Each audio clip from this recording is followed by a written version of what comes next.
The combat training hall of the Galactic Cooperative Academy on various stations smelled like sweat, recycled air, and the specific anxiety of 63 alien cadets who had just watched Instructor Ben announce that today's class would involve live blades. Not real blades.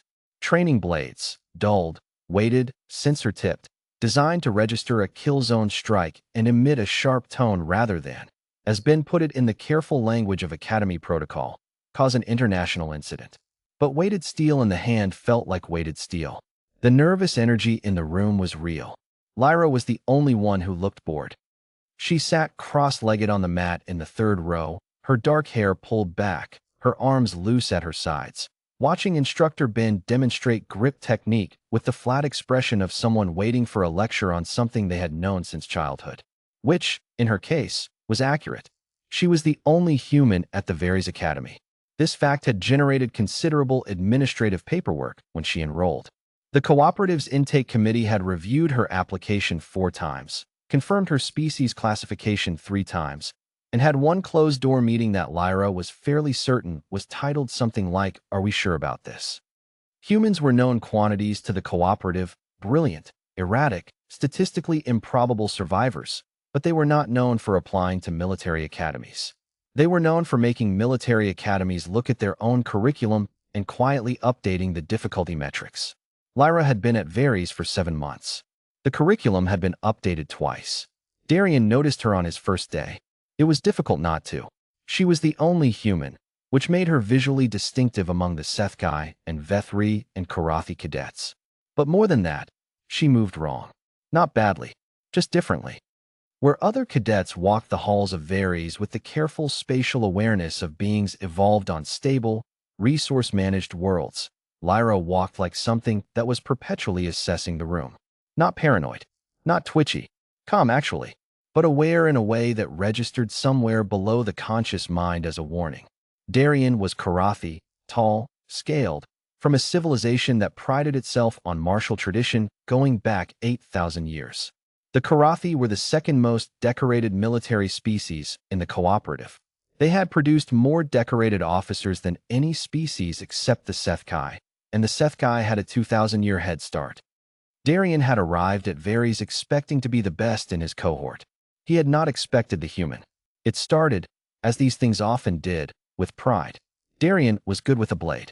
Genuinely, technically good, fast grip, clean angles, the Karathi fighting form that prioritized decisive first strikes and positional dominance.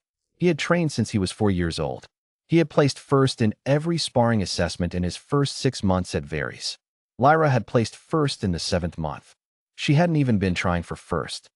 She'd been sparring with one hand in her pocket, which Ben had told her to stop doing, and which she had stopped doing with the expression of someone making a minor concession.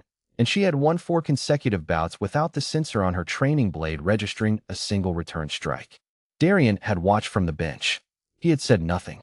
But the thing about pride, in any species, at any academy, across every civilization in the known galaxy, was that it did not stay quiet for long. "You're not as good as you think," Darian said. The training hall was nearly empty. Early morning, an hour before official sessions, the time cadets used for independent practice. Lyra was running footwork drills alone on the farm mat, moving through patterns that didn't look like any form Darian recognized. She stopped when he spoke. Looked at him. "Morning," she said. I heard you." She tilted her head. "What do you want, Darian?" He crossed to the equipment rack, took a training blade, held it out to her, handle first. "Show me," he said. "Without the tricks. Properly." She looked at the blade. Looked at him. The faint boredom in her expression didn't change, but something else moved behind her eyes, something that Darian, later, would try to describe to his roommate and ultimately fail. "Okay," she said, and picked up her own blade. They sparred. He was good. He was genuinely, technically excellent, and for the first 30 seconds Darian felt the familiar confidence of a trained fighter in his element. His footwork clean, his angles correct, his strikes landing exactly where he aimed. Except they weren't landing, because Lyra wasn't where he aimed. She was always slightly not where he aimed. Not dodging with effort or flair or the kind of dramatic evasion he'd seen from showy cadets. Just not quite there. By centimeters. Consistently. It was deeply, profoundly irritating. "Stop moving," he said, which was a stupid thing to say in a sparring match, and he knew it the moment it left his mouth. "You stop moving," Lyra said, which didn't make sense but was delivered with such perfect equanimity that it somehow landed. He changed approach. Went aggressive, the karate pressure style, designed to collapse distance and overwhelm an opponent's defensive spacing. It worked on everyone. It worked because the karate were larger than most species they faced, and because the pressure style assumed a certain biological response to encroaching mass. Back up, or flinch, or redirect. Lyra went forward. Not away from the pressure. Into it, inside his reach, where his blade angle was suddenly wrong and her elbow was in a position that his training brain recognized as extremely dangerous and his body hadn't caught up with yet. And then the sensor on his training blade emitted a long, flat tone. "Kill zone." He stepped back, stared at her. She stepped back too. The boredom was entirely gone now. She looked focused, alert, like something had briefly turned on behind her eyes. "Again," Darian said. The third bout was when he made his mistake. He knew, in the abstract, that he was doing it. That was the thing he could never adequately explain afterward. He hadn't been ambushed by emotion, hadn't lost control in any dramatic way. He had simply made the calculated decision that winning mattered more than protocol, and had reached to the equipment rack at the edge of the mat where the unweighted training blades were stored, slightly longer, slightly heavier, the kind used for solo form practice, and had picked one up. Not a real weapon. Not a weapon at all, technically, but heavier, more real. He had turned back to Lyra with the longer blade in his hand. She looked at it. Her expression did something that Darian's threat assessment instincts, 8 years of military training, registered before his conscious mind did. It was not fear. It was not alarm. It was not even the sharp focus of someone recalibrating for a new threat. She grinned. It was a small grin, brief, almost private, like she was remembering something funny. But it rewrote the entire texture of the room. "Okay," she said quietly. "Sure." What happened next was 11 seconds.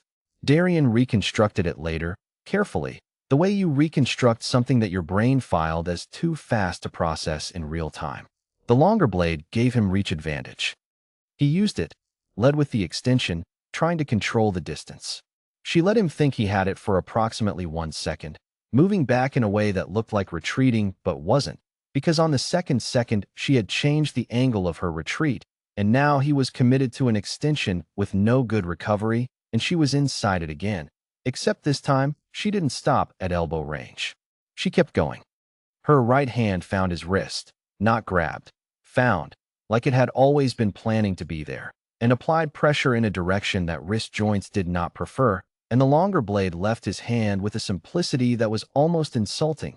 And then he was looking at the ceiling, because somewhere in seconds 7 through 9, he had gone from vertical to horizontal without a clear memory of the transition. And Lyra was crouched beside him with his own longer blade resting flat and quiet against his throat.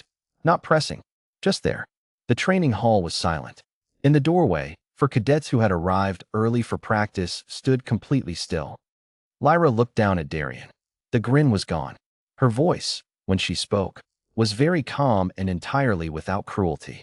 "When someone changes the rules," she said, "you don't recalibrate for the new rules." She lifted the blade away and stood. "You end it before they finish drawing." Darian lay on the mat and looked at the ceiling and thought about that. Later, much later, after Instructor Ben had been informed and the paperwork had been filed, and Darian had sat through a formal review with the expression of someone who had learned something important at significant personal cost, Lyra found him in the corridor outside the dining hall. "Darian," she said. He stopped. He had enough honor to meet her eyes. "I'm sorry," he said. "The blade was, I should not have." "I know." She fell into step beside him, which he had not expected. "You grew up being the best." "Yes. That's a hard thing to unlearn." He was quiet for a moment. "How did you, the footwork, the way you move, what form is that?" Lyra considered the question. "It's not a form exactly. It's more, my grandmother taught me. And her grandmother taught her. And hers before that." She paused. "On Earth, for a long time, we didn't have rules in a fight. We had outcomes.